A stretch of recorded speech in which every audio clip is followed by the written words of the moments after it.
Here's a quick Sunday morning tour of the garden. I still have my cups everywhere because I've been planting, but along here I just revived this bed. I put 6 inches of compost down. I've got different melons and squashes in here. Got a bunch of gooseberries over there and some blueberries. What's in there? I've got rhubarb and more gooseberries. I've got the black caps here. That looks like I'm gonna get a good harvest this year. The Hearty Kiwi. So I've got a female vine, a male vine, and then 2 more female vines over there. And you have to have flowers from both. Got my friend up here, just hanging out up there, you know, doing its thing. The pond, this isn't done yet, obviously. I have to finish covering it in. I have to make a little boardwalk, but I'm looking forward to it. And I've got pawpaw trees on either side, so eventually they're gonna come up and be nice and big on either side. But that'll take some time. Just gonna kill this weed here because I'm trying to get rid of it. There we go. And I've got goji berries in here, Roman chamomile, yarrow, gladiolas, bunch of stuff in here. And this corner I've got 2 different types of mushrooms, and a little more of that mushroom in there. This is a Wolf River apple, so it's just waking up now, and it's just probably not going to put any flowers on this year. It's just going to be growing this year. Lots of rhubarb. You'll see rhubarb all the way around. It's a bit of a weed barrier is what I'm using it as. Here I've got some melons that are going to grow up this vine. A bunch of asparagus that's ferning out in there. That's a blue banana hascap. There's chives and strawberries and asparagus all throughout here. Again, lots of rhubarb. That is a borealis hascap. Another borealis hascap. In here I've got the 3 sisters.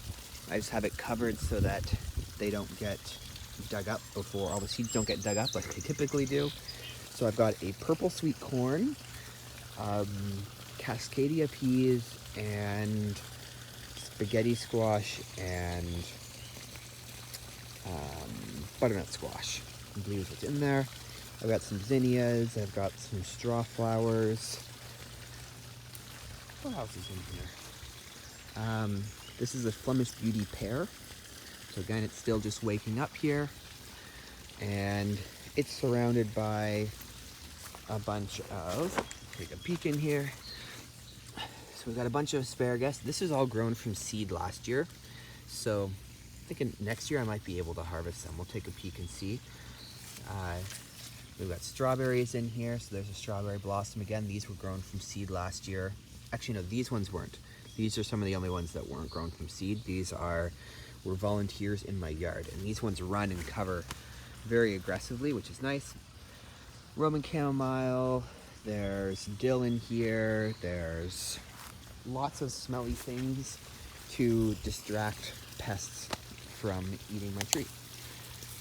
And then there's a bunch of flowers in behind here, including calendula, and you can see the squirrels and such have already been in here this morning digging around. Anytime you expose dirt, it releases a smell that makes them dig because there might be nuts. And unfortunately, that can do a lot of damage. So this is that hascap. It's basically like a big blueberry. I did see some fruit, but I don't know where I saw it. So, let's see. I've got some garlic there. I've got some more summer and winter squashes in here. I've got Egyptian walking onions. These are just young ones with some blackberries mixed in. These are some older Egyptian walking onions. These are from last year. And they put on these bulbs that come up, make a whole bunch of little onions. They fall over and plant their cells, so you just have perennial onions. This corner has, oh, actually over here, there's another apple tree. This one's a freedom apple. So all of the varieties of trees that I have are intended to be disease-resistant varieties. This one is putting on some flowers, so maybe the other one will too this year. We'll see. There are goji berries in here as well. There's one over there. I don't know where else. They were all chewed down last year. Lots more asparagus in here. I got dandelions everywhere because I keep harvesting them and enjoying them. Sunflowers. This is Canadian plum. I'm not sure if I got 3 of these yesterday. I'm not sure if they're going to survive or not. They were just runners off of a tree, so they were just suckering off. I do enjoy the flowers of the rhubarb, and I just let these go to seed. This was a seed last year. There's lots in there. There's some raspberries in behind. I've got elderberries here. These are wild elderberries. There's a little grapevine back here. It's just trying to hang on. That was a cutting last year. I have lots and lots of these mushrooms throughout my garden. I haven't found out what they are yet. I'm gonna have to take a look and see. If you know, or if you have an idea of what family to look in, let me know. Over here, I have another grapevine from the same set of cuttings, and I just started, I don't know, 60 more here in the nursery bed. These are Antonovka apples, and I've got a couple pears and apples and other things that are going into here that are primarily going to be rootstock for grafting onto in the future. Most of these are sea berries and Saskatoon berries. Another plum here. Pears and Saskatoon berries, sea berries, autumn olive, tomatoes, various flowers, strawberries everywhere. So there's my little strawberries. This one is a honeybee hascap. I made these little tags just out of like pop cans. Lots of, oops, got distracted by foam popping up with things. Let me come back over here. So these are tomatoes. This is Berkeley tie-dye, chocolate cherry, and what's the name of it? Yellow plum. And I believe this is the bed that I put 2 that are called Great White. Just a novelty for white tomato, I think. But I try it for the fun of it. This is brandywine and yellow brandywine. Again, I've got stuff, marigolds in here. There are lots of volunteer tomatoes in here because of how many tomatoes died last year. What else do we have going on here? More blackcap raspberries, more asparagus ferning out, growing nice and strong. They're putting on flowers. So this is obviously a female, and so it'll put on flowers and put on some seed. Most of the time when you're buying them, you're going to try and get the male ones because in theory they're a little bit more productive, but most people that I know that have both, so they don't really notice a difference. And then with the females, you're going to get more seeds, which means they're going to spread quicker, which generally, if you have asparagus, you want that.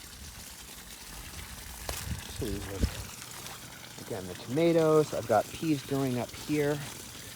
These were just from last year's peas, and I'll show you real quickly how I planted those, because I still have some of last year's beans here.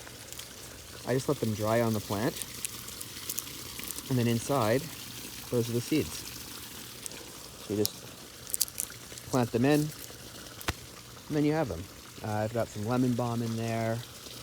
I planted a bunch of different flowers. Got calendula throughout as well, which I did not mention. I have one little tree here that got chewed down to a little nub and is sending up shoots. It's being nice and resilient. Again, I like the flowers of these. They do have a smell, and it's fairly mild, but it is quite pleasant. Let's scoot out here, because there's some more to see out here. I'm going to walk through this bed here. So these are the gooseberries. So they're coming along nicely. I've cloned this one a bunch of times. Those are empty beehives. Stinging nettle, I need to harvest this and make some tea. I've got there's 1, 2, and 3 hazelnuts. So these were all seedlings. Let's see how they do. I just pulled out a whole bunch of these. They are ostrich ferns, which are the variety that we get fiddleheads from. And my neighbors wanted some, so I dug out a bunch, which was nice because they were coming out onto the yard. Then if we scoot back in here, under for a bit of shade, there's a pawpaw there. There's another pawpaw here. They need shade for the first few years. So this one got a lot of sun, but now that these are grown up, I'm trying to let them do the shade. Another one here. It's a bit bigger. The 2 by the pond are the biggest. Just pull out my compost out of here. And there's another one there. Eventually, I'd love to have them replace these because they're just ugly. And there really aren't many birds that even land in them. Unlike those ones, which are big and a bit of a nuisance, but at least things land in them. And all of this is getting cleared out this summer. I've got a timber frame barn that I'm building, or micro barn. We'll call it a shed because by law. So this is, I was pulling out the piles to keep working on it. So here's a bunch of the joinery. These are posts, a couple more posts and tie beams and rafter plates up there. In here, there are some just general perennials, ostrich ferns,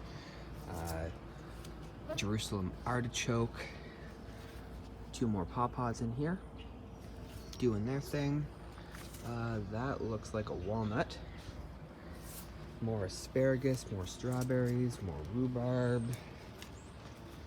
So that's generally what's growing on around here.